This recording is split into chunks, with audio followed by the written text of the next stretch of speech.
Bueno, bienvenido nuevamente a esta clase de Antropología y Sociedad 1. Estamos ahora prácticamente terminando lo que es la lección o la clase número 3, parte 3, porque ya vimos la parte número 1, vimos la parte número 2 y esta va a incluir la parte número 3 con respecto al tema que tenemos y que ya mismo les voy a mostrar compartiendo este PowerPoint que tenemos para esta clase. Pues aquí tenemos el PowerPoint referido pues a esta clase de hoy. Vamos a ver aquí exactamente. Bueno, tenemos entonces Antropología y Sociedad 1, la parte 3. En esta clase vamos a estar viendo algunos conceptos importantes y ya te muestro lo que tenemos para ahora. Tenemos el siguiente contenido. Tenemos las consecuencias de ser hechos a imagen y semejanza de Dios. Tenemos también el hecho de, y dentro de ese, vamos a decirlo así, dentro de ese tópico vamos a estar viendo cómo eso se relaciona con nosotros mismos, cómo eso se relaciona con otros y cómo eso se relaciona en cuanto a lo que llamamos un dominio, ¿no?, completo de esta parte. Entonces, después seguidamente vamos a ver un punto número 2, que es la humanidad caída, y en este caso vamos a hablar un poco de lo que el apóstol Pablo nos dice acerca de ello. Vamos a ver lo que es el Hijo del Hombre, que es el modelo perfecto en todo caso, y vamos a ver la convicción por la cual pues se nos presenta con esto del Espíritu Santo. Y finalmente un punto número 3, que es la naturaleza y origen del pecado. Desde ahora te digo, es mucho material, pero vamos a tratar de cubrirlo en esta tercera parte y lograr pues que todos estos conceptos puedan ser de gran valor y uso para ti. Entonces, dicho esto, pensemos un poquito en la idea o el concepto de lo que es imagen de Dios, lo que llamamos nosotros el imago Dei. Existe un entendimiento y esto tiene mucha relación con el concepto bíblico de lo que es ser persona. Ser persona. Ser persona nos lleva a ser seres relacionales, seres que tenemos un carácter, vamos a decirlo así, una personalidad bien definida, y todo esto se relaciona un poco con el hecho de la imagen de Dios. Por ejemplo, en Génesis capítulo 1, versículos 26 y 27, la palabra de Dios nos habla acerca de este concepto que es fundamental, de este concepto que es muy, pero muy importante, como es el hecho de el hombre en el sentido genérico y del valor en sí que tiene, porque la palabra de Dios allí nos dice que fueron creados hombre y mujer y fueron creados a imagen y semejanza de Dios. Entonces, es interesante ver un poco, y te voy a dar vamos a decirlo así, una idea de lo que significa todo esto. Por ejemplo, el imago Dei nos habla mucho, y vamos a hacer un pequeño resumen de esta idea, eh, de estar conscientes de la historia y de cómo se ha venido trabajando o tratando, o cómo ha venido evolucionando el hombre en este sentido. ¿Por qué? Bueno, porque desde el principio de la humanidad hasta el concepto de Jesús encarnado, viviendo en medio de los seres humanos, nos ayuda a entender un poquito más, o un poco, no un poquito, nos ayuda a entender bastante acerca de lo que es el imago Dei, puesto que Jesús es prácticamente Dios mismo, pero es viviendo en el cuerpo de un ser humano como tú, como yo, y reflejando el hecho de su semejanza perfecta, porque es Dios mismo, ¿verdad? Pero es un ejemplo que nosotros podemos tener con respecto a lo que posiblemente hubiera sido el principio si Adán y Eva no hubieran pecado. Bueno, te quiero decir, a excepción de que el cuerpo de Jesús fue a la cruz y tuvo que morir como el cuerpo de cualquiera de nosotros, como o como lo que va a pasar con cualquiera de nosotros, la idea se plasma aquí en que quizás esto hubiese sido el escenario para Adán y Eva, viviendo eternamente en el jardín del Edén, porque de esa manera fueron creados en Génesis en relación directa con su creador. Pero todos sabemos que la idea, y este es el concepto que te quiero presentar, la idea de imagen y semejanza de Dios significa que también, en cierta manera, tanto el creador como la criatura participan en una relación específica, es decir, en este caso, y lo que vemos en la escritura, es una relación como de padre e hijo. Entonces, en Jesús vemos esta relación, se refiere al Padre, ¿verdad? Dios como el Padre, Él como el Hijo, ¿verdad? Y obviamente luego viene la figura del Espíritu Santo, pero tenemos esta relación en cierta forma. El Imago Dei nos permite un poco ver al hombre como un sujeto en relación a su creador. Eso nos ayuda a ver. Y otra cosa también interesante es que el Imago Dei también nos ha llevado en medio de este proyecto divino de Dios, todo esto que Dios ha realizado, en el principio pudimos ver lo que llaman la biunidad entre hombre y mujer, porque vemos la diferencia, ¿verdad? Existen diferencias obvias entre lo que es un hombre y lo que es una mujer creado. Por supuesto, ambos creados de igual manera a imagen y semejanza de Dios. Entonces, ni la mujer es más inferior, ni el hombre es más superior, o viceversa. Fueron creados ambos a la imagen de Dios. Entonces, hay igualdades, pero a la vez hay diferencias entre hombre y mujer.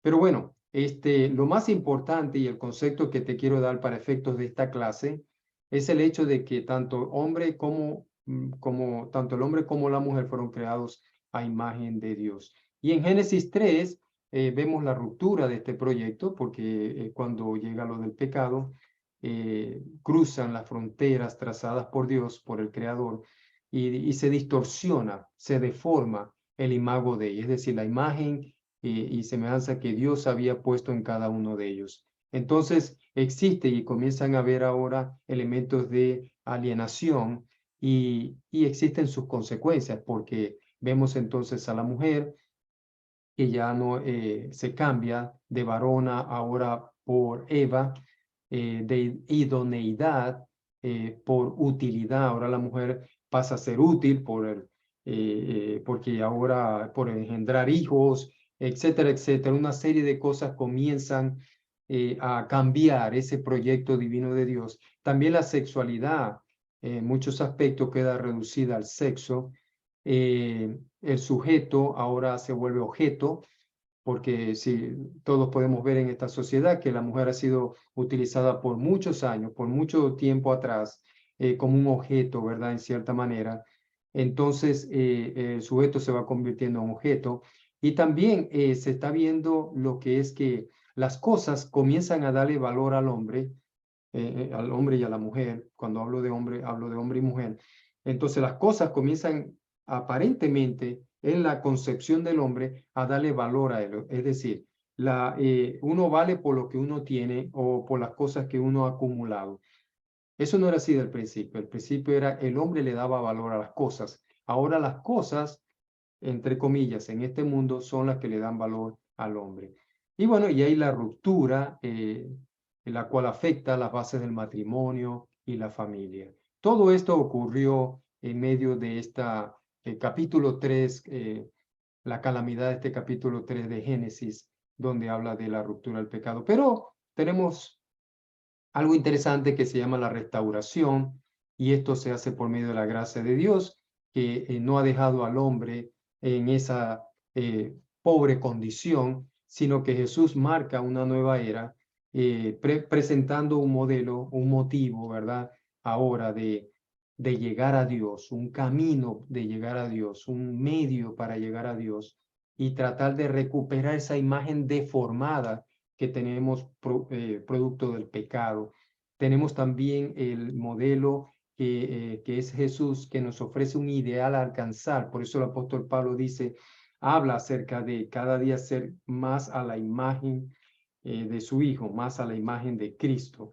Y también nos presenta una estructura, una forma en la cual podemos llegar a ser como esa imagen y tratar de recuperar en alguna manera lo que hemos perdido del imago Dei. Conceptos importantes cuando hablamos del imago Dei o el concepto de imagen y semejanza de Dios son la gracia, y son 4 poderosos conceptos. El primero es la gracia, el segundo es la revelación, que es la escritura, ¿verdad?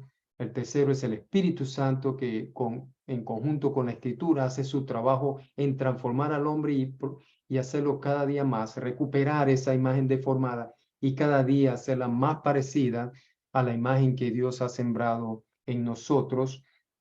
Y esa lucha la vamos a tener, ese proceso de transformación lo vamos a tener hasta que venga Cristo por segunda vez o hasta que nos toque partir de este mundo. Y por último, tenemos la plataforma donde podemos llegar y desarrollarnos para recuperar esa imagen de Dios en nosotros. Y la plataforma que Dios utiliza es la iglesia donde Él añade todos los que han de ser salvos y todos aquellos que han de ser transformados más a la imagen de su Hijo. Entonces, de tal manera que tenemos este concepto importantísimo, ¿verdad?, acerca de lo que es el imago Dei o el ser imagen y semejanza de Dios. Son conceptos importantes y por lo tanto necesitamos trabajar en ello, y es importante en esta lección lo que estamos viendo, ¿verdad? Entonces, vamos a seguir ahora con lo siguiente. A seguir un poquito acá.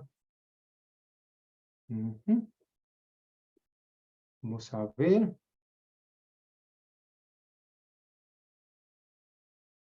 Seguimos ahora trabajando y vamos a ver ahora sobre lo que es un punto muy importante, la imagen de Dios.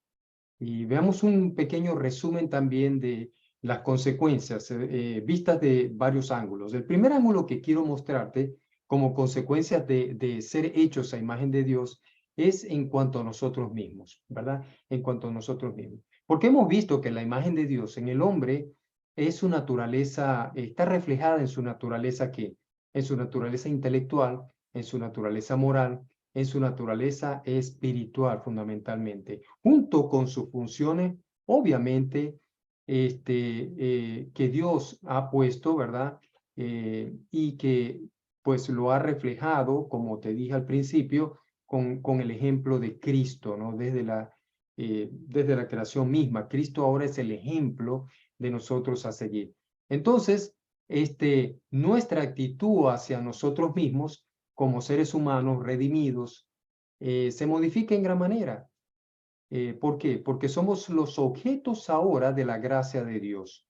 Y eso es importante. Somos como un envase donde Dios derrama su gracia poderosa, ¿verdad? ¿Y cómo lo hace en cierta manera? Bueno, dice que el fin principal, y eso la Escritura nos lo da a entender, que el fin principal del hombre es glorificar a Dios y gozar de Él para siempre.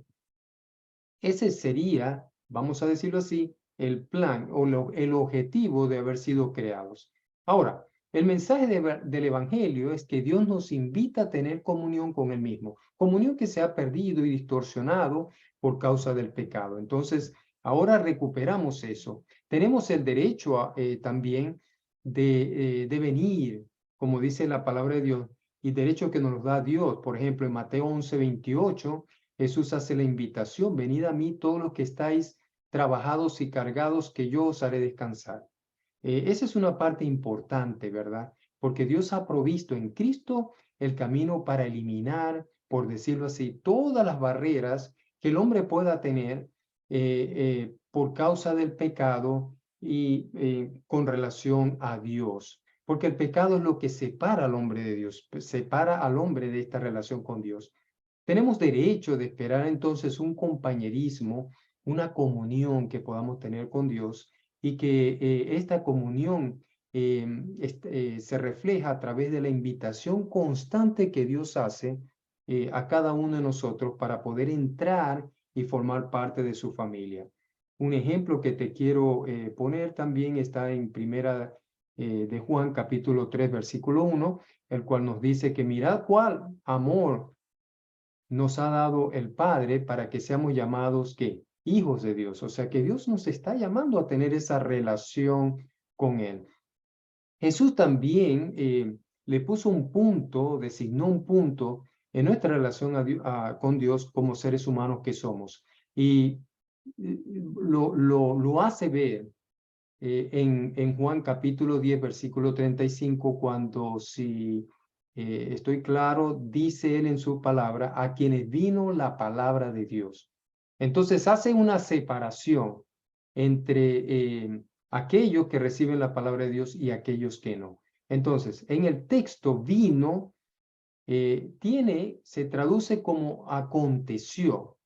Y cuando se utilizan estas palabras, podemos tener en nuestra mente la idea de que somos seres a quienes la palabra de Dios ha acontecido como un evento que ocurre, o sea, que pasa, que sucede. En el contexto también podemos, en este mismo contexto también podemos citar Salmo capítulo 82, versículo 6, donde Jesús también, en cierta manera, utiliza este contexto, ¿verdad? Refiriéndose a hombres malos en particular. Porque si los hombres como tales, dice, aún hombres malos, son seres a quienes acontece la palabra de Dios, o sea, que la palabra de Dios se presenta, cuanto más aquellos que han aceptado entonces la gracia de Dios pueden esperar y recibir el ser instruidos por la revelación de Dios. ¿No te parece algo interesante? Algo maravilloso. Entonces, Dios nos instruye, pero instruye al que sabe hacer, nos instruye que al que sabe hacer lo bueno, dice la palabra de Dios, y no lo hace, le es pecado. Es decir, nos instruye de tal manera que nosotros estemos conscientes que siempre estamos llamados a hacer lo bueno. Aun cuando vivimos bajo la gracia de Dios, hay un llamado, como dice Santiago 4:17, hay un llamado a hacer lo bueno, porque si sabes hacer lo bueno y no lo haces, es pecado, o sea, pecas de omisión, en cierta manera. Bueno, ese es lo que podemos aprender de nosotros mismos, pero en cuanto a otros, ¿cuál es el llamado en cuanto a otros? Bueno, la función de los hombres creados a imagen y semejanza de Dios, eh, de, de, eh, de ser regenerados, como lo hemos estado viendo, en cuanto a nuestra relación con nosotros mismos en Cristo, y el énfasis en todo caso sería dar el mensaje de la gracia de Dios a cada ser humano que está alrededor nuestro. Es decir, si tú recibes la gracia de Dios, si tú estás viviendo en esa relación con Dios, lo lógico es que tú te hagas partícipe también con otros en cuanto a lo que has recibido, también ayudándole a que él encuentre este camino que igualmente a ti se te ha ofrecido y que tú has recibido. Entonces, el llamado es para eso, ¿verdad? Para recibir esta parte. Y yo creo que es importante que en la Biblia nos habla que somos responsables de la luz que tenemos a todos los que no tienen luz. Es decir, somos responsables de dar la luz a aquellos que no tienen luz. Y Pablo lo explica de que no tiene uno que jactarse en el hecho de que uno predica el evangelio, porque él dice en su palabra, me es impuesta necesidad. En realidad es el compartir el evangelio, el compartir las buenas nuevas, ¿verdad? A otros debe ser una necesidad. Y él mismo lo dice el apóstol cuando dice, y hay de mí si no anunciar el evangelio. Entonces, 1 Corintios 9, 16 al 17, puede leer esta parte. Entonces, de tal manera que nosotros, en cuanto a otros, estamos llamados también a ayudarles a que ellos encuentren la luz de Cristo a través del evangelio de Cristo. Muchas veces nos preguntamos, bueno, ¿a quiénes podemos ayudar? No sabemos quiénes son ni dónde están los que Dios realmente, o los que van a entrar realmente a tener esta relación con Dios. Pero la idea no es buscar quiénes son, la idea es anunciar a todos los seres humanos. Debemos de buscarlos donde quiera que estén. Y este es el llamado ciertamente a compartir la palabra de Dios con otro. Y por último, tenemos en cuanto al dominio, la por decirlo así, la doctrina del imago Dei, del ser imagen de Dios en el hombre, incluye el propósito de Dios, incluye de que el hombre tenga dominio como, vamos a decirlo así, como una persona que está eh, administrando lo que Dios le ha dado aquí en la tierra sobre las otras criaturas. Cuando se considera junto con el hecho de que este dominio nunca se ha realizado todavía, como dice Hebreo 2:8, implica claramente que hay un periodo de tiempo, que puede ser un largo periodo de tiempo todavía futuro, que la humanidad redimida en Cristo dominará y gobernará el mundo en justicia. O sea, que llegará un momento en que todo esto se acabe, Dios ponga fin a todo esto y que todas aquellas personas que hayan obedecido el Evangelio y que hayan estado en comunión con Dios, pues van a estar, y que hayan sido redimidas, van a estar prácticamente gobernando con Cristo en cierta manera. Entonces, es un tema que entra dentro de la parte escatológica o dentro de la escatología y que nos anima a nosotros, ¿verdad?, a ver que tarde o temprano toda esta corrupción se va a convertir en incorrupción y que vamos a tener la libertad gloriosa como hijos de Dios que somos, de acuerdo a Romanos capítulo 8, versículos 19 al 21. Entonces, con esto damos término a las consecuencias de ser imagen de Dios en cuanto a nosotros mismos, en cuanto a otros y en cuanto al dominio, ¿verdad? Ahora, tenemos ahora y entramos en un tema un poco bastante interesante, que es la humanidad caída. Y para esto, para hablar de la humanidad caída, tenemos que hablar un poco también, ya lo hemos dicho en cuanto al imago de, ya hablamos acerca de la imagen caída, allá en capítulo 3 de Génesis, donde el hombre pierde prácticamente la soberanía en el sentido de lo que Dios le había dado, ¿verdad? Por haber fallado en cuanto al pecado. Pero permítame ahora compartirte la presentación ciertamente de Pablo, porque Pablo presenta notablemente el pecado y la depravación humana en la que el hombre se halla en Romanos capítulo 1, versículo 18, también capítulo 2, hasta el capítulo 2, versículo 13, y también luego vuelve a hacer referencia en capítulo 3, versículos 10 al 18, donde se encuentra su comentario casi prácticamente es todo un informe de noticias sobre las cosas que han sucedido y que ha provocado la humanidad caída del hombre, ¿no? Eh, hay muchas cosas, hay mezcla de amenazas, de situaciones, ¿verdad?, en las que el hombre ha caído. El apóstol empieza primero hablando de estos pasajes de Romanos, ¿verdad?, esta mención de estas referencias en Romanos, y él comienza como a descubrir el estado original del hombre, ¿no?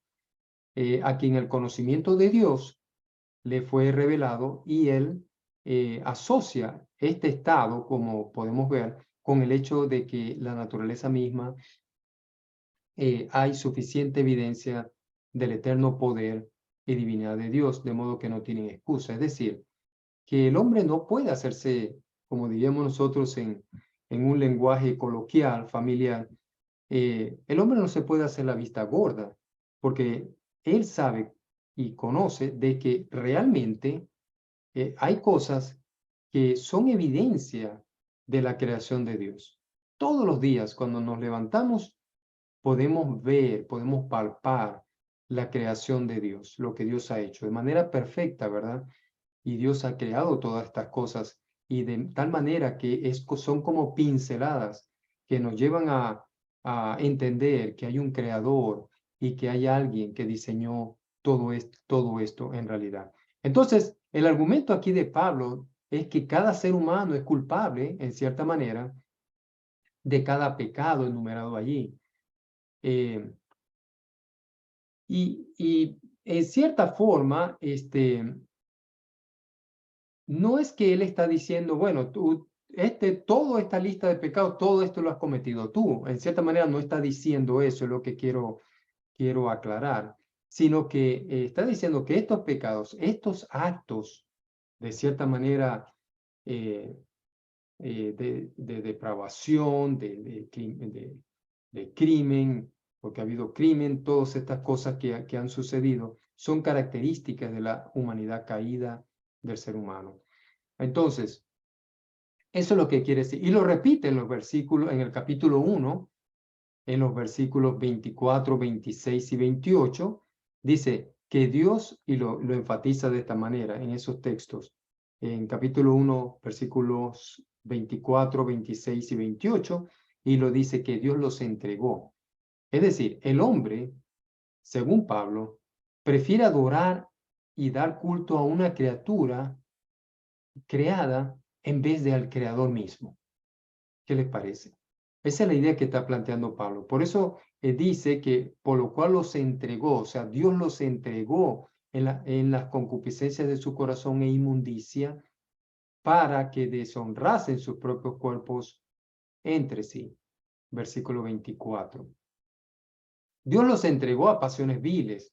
Versículo 26. Y Pablo termina hablando de los horribles crímenes de corrupción y de perversión en los cuales el hombre se ha visto involucrado, y lo resume con la frase: y como no quisieron tener a Dios en cuenta, los entregó Dios, perdón, a por decirlo así, a una acción reprobada, los reprobó para hacer cosas que no convienen. Entonces, muchos de ellos comenzaron a hacer cosas y luego llegaron a hacer otras cosas más, ¿verdad? Fueron más allá de la maldad que ya habían hecho. Entonces, cuando tú lees esa palabra que dice no convienen, es un término filosófico griego, no cristiano, que Pablo adopta porque está hablando realmente a gente no solamente judía, pero está hablando ya más a gente del mundo gentil, ¿no? A la gente del mundo gentil. Y Pablo adopta esto para describir la enorme corrupción moral de la humanidad. Y entonces es evidente que aquí hay un pensamiento, es evidente que aquí hay un pensamiento que Pablo quiere ofrecernos a cada uno de nosotros, ¿verdad? Hay un pensamiento interesante y nos hace ver, bueno, un pensamiento, yo diría un pensamiento ético, moral, tanto tanto cristiano como pagano, en cierta forma, que ha sido observado a través de la conducta humana y de las evidencias de que el hombre no es lo que debe ser. Y esto nos lleva otra vez a pensar lo de el imago Dei, el haber sido creado a imagen de Dios. El pecado ha distorsionado al hombre y definitivamente el hombre ahora está en una situación bastante diferente. Solamente puede ser restaurado a través de Cristo, y Pablo está llevándolo o llevando a estas personas a ese nivel de entendimiento a través de lo que está resumiendo sobre el pecado, la corrupción de la humanidad. El pecado y la corrupción sencillamente no caben en el patrón de la humanidad para la finalidad para la cual fue creada la humanidad, y entonces está roto en cierta manera. Y por lo tanto tenemos aquí, como hemos hablado, sobre la humanidad caída. Entonces Pablo comienza a hablar de todas estas cosas, ¿verdad? Y podemos hablar mucho más de esto, pero quiero resumirte que cada ser humano se caracteriza, cada uno por ciertos de estos atributos que el apóstol Pablo dice. Cada uno de los seres humanos puede contar con esto que Pablo habla en Romanos 3, 9 al 18, de todo lo que llenos, como dice, llenos de toda injusticia, malignidad, rapacidad, rencor, enfermos de envidia. La gente se corrompió realmente en lo ético de una manera casi total, ¿verdad? Contiendas, hay engaño, la gente usa la malicia, algunos murmuradores, hay calumniadores. toda esta serie de listas son considerados asuntos que están relacionados, ¿verdad?, con la relación y afectan, obviamente, toda, no solamente nuestra imagen, la imagen que Dios había puesto en nosotros, sino que sigue afectando también lo que hacemos con otras personas. O sea que esto afecta en dos direcciones. La corrupción cuando entra al hombre, la humanidad caída, todo esto que llega al hombre, que el hombre y todas estas cosas que el hombre hace, según lo que Pablo está diciendo aquí, afecta tanto a nuestra relación vertical, nuestra relación con Dios, como nuestra relación horizontal con otros, con otras criaturas, con otros seres creados como nosotros. Entonces, tal vez uno puede decir, esto es demasiado severo, pero sí, sí lo es. Así ha pasado y en eso ha caído la humanidad en sí. Por eso, la necesidad del Hijo del Hombre, de la venida de Cristo, del modelo perfecto, porque no tenemos una dirección, algo con lo cual podamos comparar qué es lo bueno, qué es no lo bueno. Con toda esta corrupción se ha distorsionado todas las cosas, pero Cristo viene para sentar una vez y por siempre el modelo que el hombre puede seguir para recuperar esa relación con Dios y para recuperar en cierta manera, no a perfección, pero progresivamente ir transformándose hasta cada día llegar a recuperar esa imagen de Dios, ese imago de que Dios plantó en ellos. Cristo es el modelo perfecto. Isaías dice, vio al Señor, dice, y es como alto y sublime, dice Isaías capítulo 6, versículo 1, dice que él clamó, ay de mí, porque siendo hombre inmundo de labios, fíjate lo que él mismo reconoce el profeta, y habitando en medio de pueblo que tiene labios inmundos, han visto mis ojos al Rey Jehová de los ejércitos. Isaías capítulo 6, versículo 5. Entonces, mucho más que poder hablar aquí porque podemos llegar a estar concluyendo una visión, tuvo una visión, no tuvo una visión. En realidad eso es lo de menos.